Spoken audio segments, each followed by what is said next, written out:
Carnegie Woodson is a significant enhancement and expansion of what was formerly the middle school component of the University of Chicago, North Kenwood Oakland Charter School. Its achievements include strong performances on ISAT reading and math assessments. In 2009, 80% of 8th grade students met or exceeded state standards in reading, while 78% met or exceeded state standards in math. Teaching and learning at Carnegie Woodson are grounded in new opportunities and challenges offered by the 21st century. The school introduces students to 21st century learning tools, digital media, so that they can expand their learning opportunities to encompass information available anywhere in the world. All students and staff are charged with taking ownership for student and school success. The school motto, "Lead yourself, lead your school, lead your world," makes this expectation clear to all.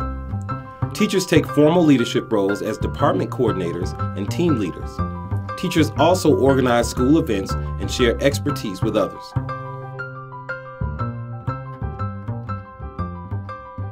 The acronym DAP represents the idea of developmentally appropriate practice.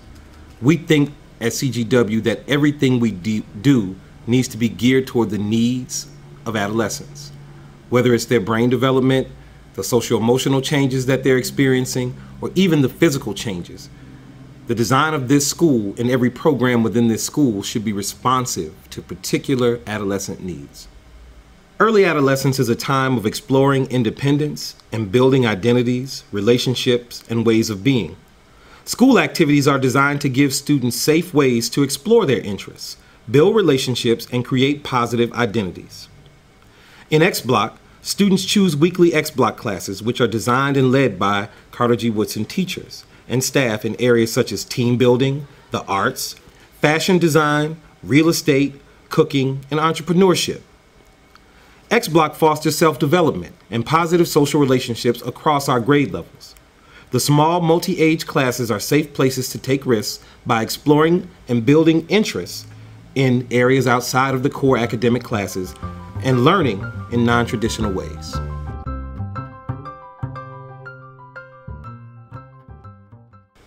In the one-to-one laptop program at CGW, all students have their own laptops and ubiquitous internet access. Students can use a variety of tools for communication, research, and self-paced learning. The Digital Youth Network is a digital literacy program that offers youth opportunities to engage in learning during the academic day and after school. Students take media arts classes during the academic day in order to acquire digital media skills they can use in their coursework. Students may opt to take extended day classes to broaden their exposure to digital media or deepen their expertise in a particular digital medium.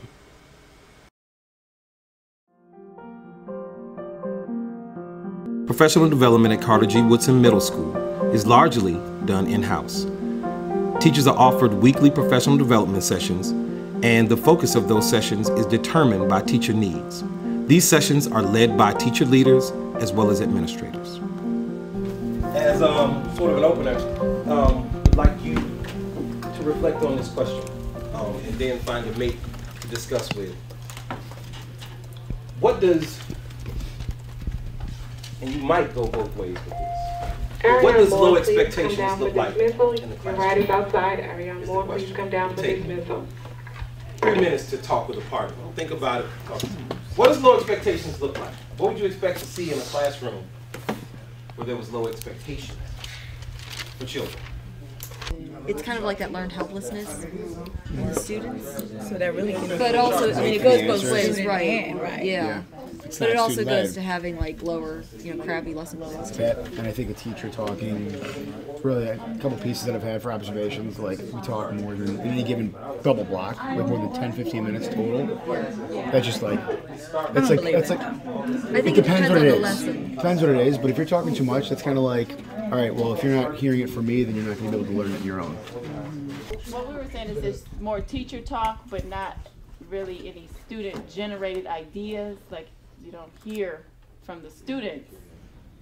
What's the best way to describe that? Like there's I know exactly what you're talking about.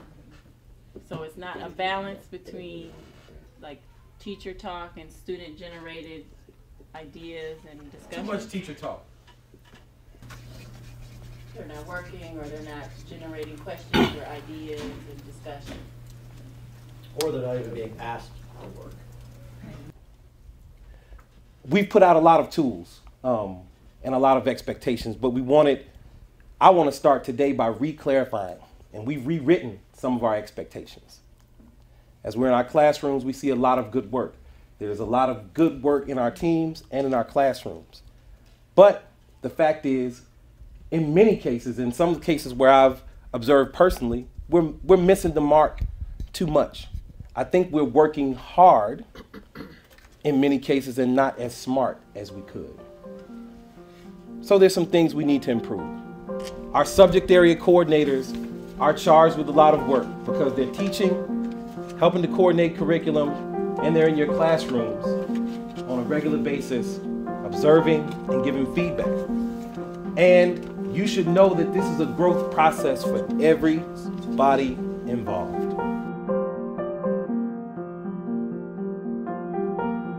So as we closed out last year and prepared for our retreat, what we did was pull the leadership together, which represents about 7 folks, and started to pinpoint some areas where we wanted to work.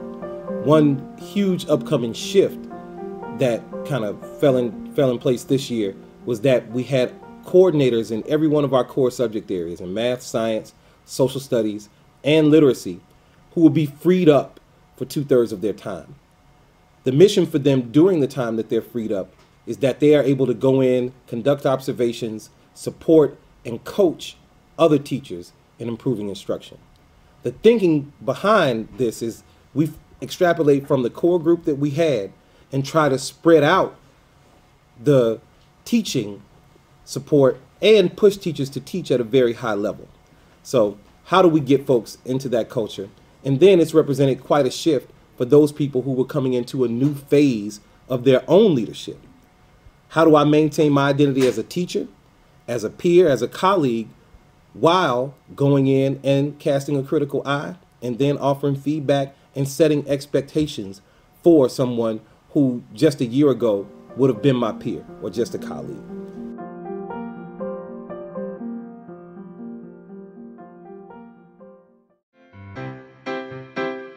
Signature projects at Carter G. Woodson create authentic evidence of our students' ability to collaborate, conduct research, problem solve, and persist through hard tasks.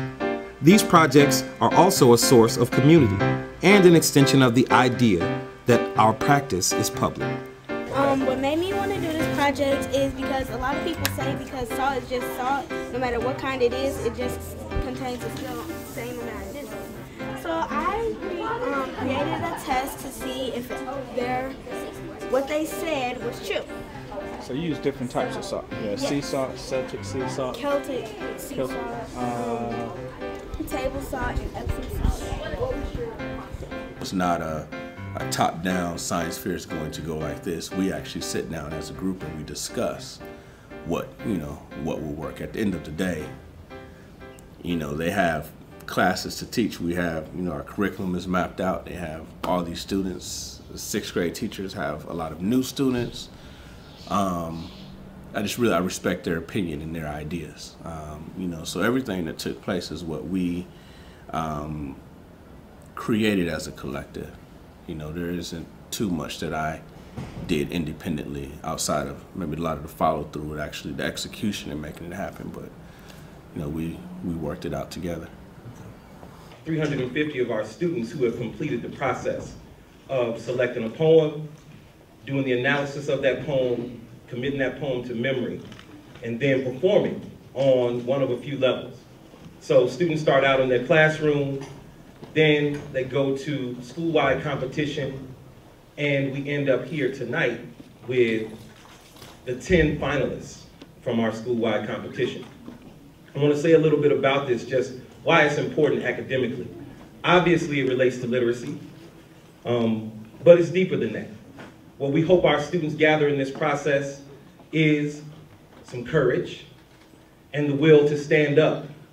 Most importantly, we want them to continue to develop their voice as a tool, as in some cases, a weapon, but we want them to recognize the power within themselves as they grow and their ability to stand up and speak and be heard. Hello everyone, my name is Taylor Washington and the poem that I will be presenting is Sick and Tired and it is self-written.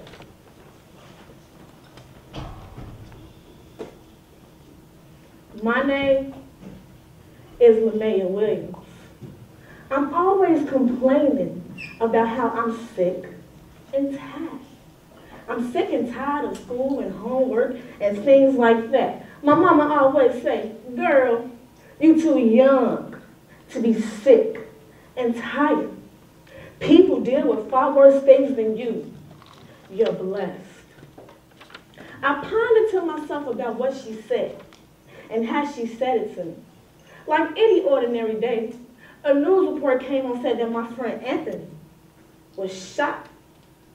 I remember this day so well. I sat on the couch and said, this is what I am truly sick and tired of. I'm sick and tired of innocent people dying for no reason. This has been in my heart for a long time, but I just thought it was time to let it flow. Living Museum is our history fair, and it just builds on Chicago Metro History Fair and National History Day. And this year the students are focusing on innovation or change in history. And so the 6th graders are focusing on individuals, the 7th graders are focusing on inventions or those things or concepts that have changed the world, and 8th graders just have a wide range in which they can pick and choose from. We, to some degree, have been talking about this. Things that need to be very clear in your documentary. Your topic, what the world was before your topic, what the world was like after your topic, and then why your topic matters. How there was some innovation and change. Tonight is the open house. It's the open house, and part of what our thematic piece has been is peace, love, and soul, as we not only celebrate Black History Month, but we're looking at the whole concept of unity and peace amongst the students and within our school community and our larger communities. But we're celebrating the students' work. One of the things we talk about often with students is making the work public. Okay, so this is basically about Percival Von Julian. He was a chemist, and he was the first to create a cure for glaucoma, the eye disease. And he also was the first Black chemist in his family, or during his time. This is Dr. Daniel Hale. This is the hospital that he started, Providence Hospital. This is his first patient, John Cornish, that received successful heart surgery. He lived 50 years after the surgery and outlived Dr. Hale. I put some captions over here.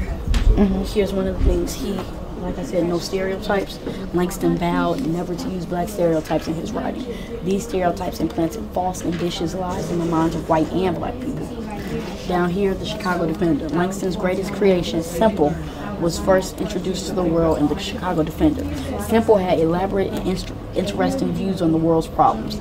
Simple was Langston's alter ego, letting the writer speak freely. Not many writers could create such a character with a personality like Simple.